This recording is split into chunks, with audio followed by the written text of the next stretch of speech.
everyone, and welcome to my first theatre vlog of 2017. I wanted to kick off the new year with a brand new show for me, so I thought it would be really nice to take my boyfriend to see School of Rock.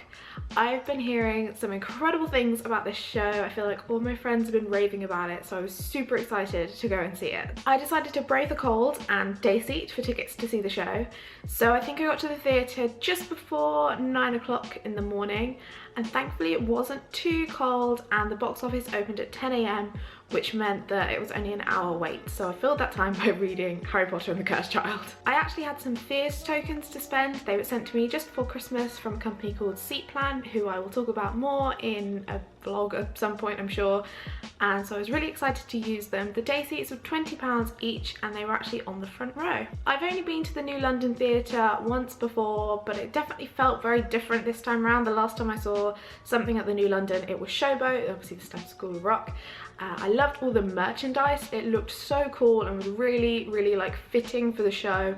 The branding everywhere in the theatre was really awesome. Obviously I'm a bit of a marketing and social media geek, so I really appreciated what they've done there. They also had a gift photo booth, which was awesome. Sadly it wasn't working in terms of sending the actual gifts out to people, so I just filmed a bit of it.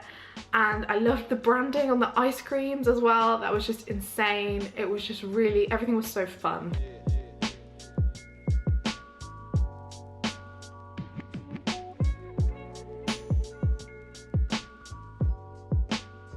As I mentioned, we were on the front row and I was a little bit worried. They said that if you were a slightly shorter person, the seats might not be that appropriate for you. The stage is not really high, but relatively high depending on your height.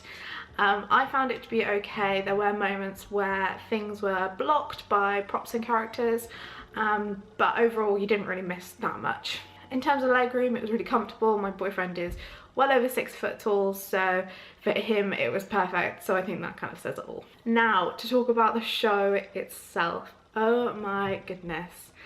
I was thinking recently of rewatching the film School of Rock to just kind of refresh my memory on it, but as you might know if you've watched my theatre vlogs before, if there's a show that I know nothing about and I know I'm going to see it soon, I'd rather just not know anything about it and go in fresh. So I thought I would do that, but I did love the film School of Rock when I was younger, so obviously I had memories of it. As I haven't watched it in a while, I was really intrigued as to how they were going to do it on stage. I remember there weren't really that many locations in the film, so that wouldn't be too much of a problem, but they did it really well in terms of staging.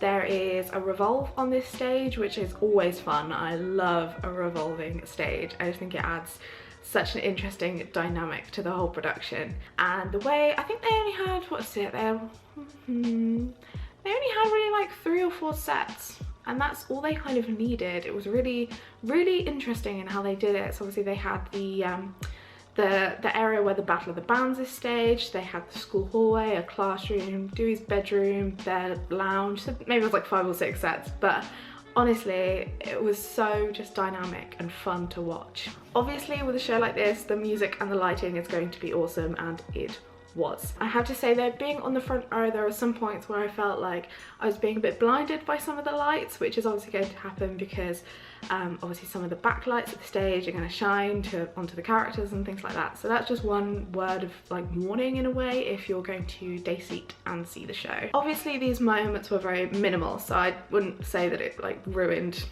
watching the show for me. I absolutely loved the songs that Andrew Lloyd Webber has written for the show. I think they just melded in really well. It's one of those things now that I'm going to watch the film and expect the songs to be there. It's kind of like if I watch Legally Blonde, the film, I'm like, hey, where are the songs? Like, what is this? So that's probably going to be really weird for me now when I watch the film back, which I will probably do this weekend. The cast were just incredible. I'm always amazed when I watch shows like this that have like loads of kids in the cast, so like this and Matilda in particular. I am so envious of all the talent those kids have. Like, they are incredible. I feel like at that age, to not only be able to do a full show, but also in this case, to be able to play like multiple instruments, and the amount of energy that they need is unreal. And you just watch and you're in awe. You just cannot believe that they can do all of this. It's amazing. The adult cast are obviously incredible as well, especially considering they have multiple roles to play. Most of the ensemble, they are parents as well as teachers. Some of them are part of the like competing rock band. It's just so many different characters that they have to play, and I'm just always impressed by that. Dewey Finn is played by David Flynn, which is funny little coincidence, like with the similar names, and he was so good. It's amazing to watch his energy consistently stay high throughout the show.